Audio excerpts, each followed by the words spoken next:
polar operations.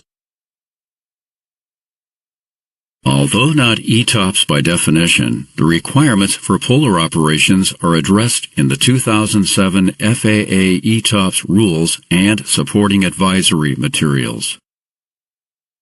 These common requirements apply to all airplanes, based on the operational area, not the number of engines. The North Polar Area is defined as the entire area north of 78 degrees north latitude. And the South Polar Area is defined as the entire area south of 60 degrees south latitude. All operators, including all cargo, must obtain regulatory approval before operating in the polar regions.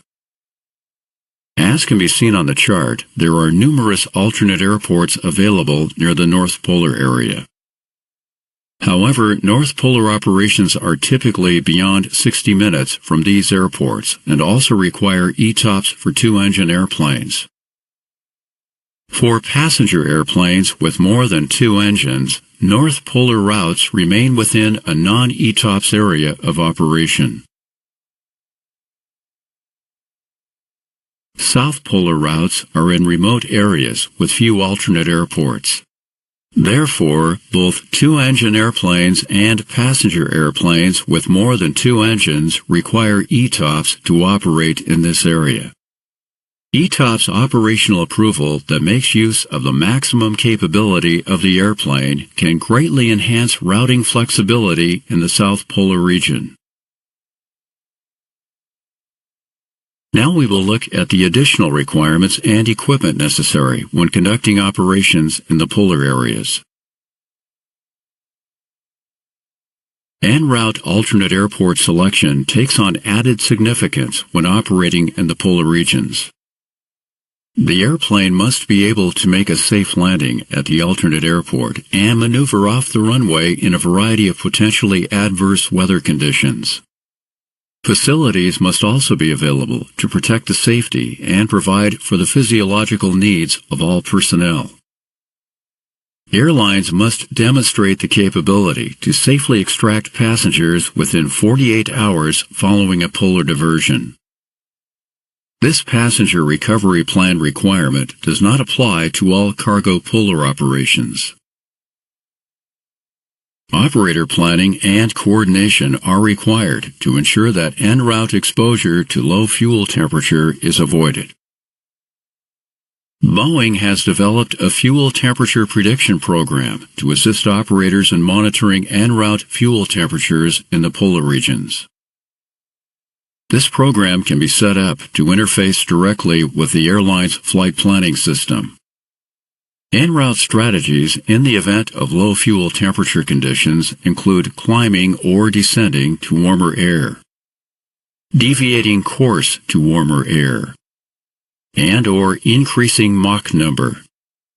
Additional information about low fuel temperatures can be found in the Boeing Flight Crew Training Manual.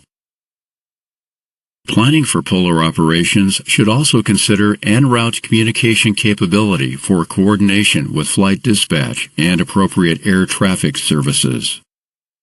Solar flare activity, for example, can disrupt high-frequency communications and also increase radiation exposure to passengers and crew members. When an extreme solar event is predicted, a non-polar alternate routing should be considered. SATCOM can also be unreliable beyond 82 degrees north or south latitude. Updating weather and en route alternate information before passing 82 degrees ensures that flight crews will have the information needed to safely continue the flight. The operator's MEL must address the systems and additional equipment required for polar operations. These systems include the Fuel Quantity Indication System, the Auto Throttle System, appropriate long-range communication systems, and the APU if needed to comply with ETOPS requirements. 2 cold weather exposure suits are required so that outside coordination at a polar diversion airport can be safely accomplished. Crew members must be trained in their use, and the suits must be verified to be on board prior to dispatch. An expanded medical kit, including automated external defibrillators, is also required and should be included in the airline's MEL. Magnetic heading references are not practical in the area of magnetic unreliability, or AMU, often referred to as the keyhole. Therefore, a polar flight plan should provide true track and heading information. The flight management computer and associated displays on most Boeing airplanes will convert to true references automatically in the keyhole. Flight crews should be aware of the regulatory and air traffic differences when entering Russian airspace.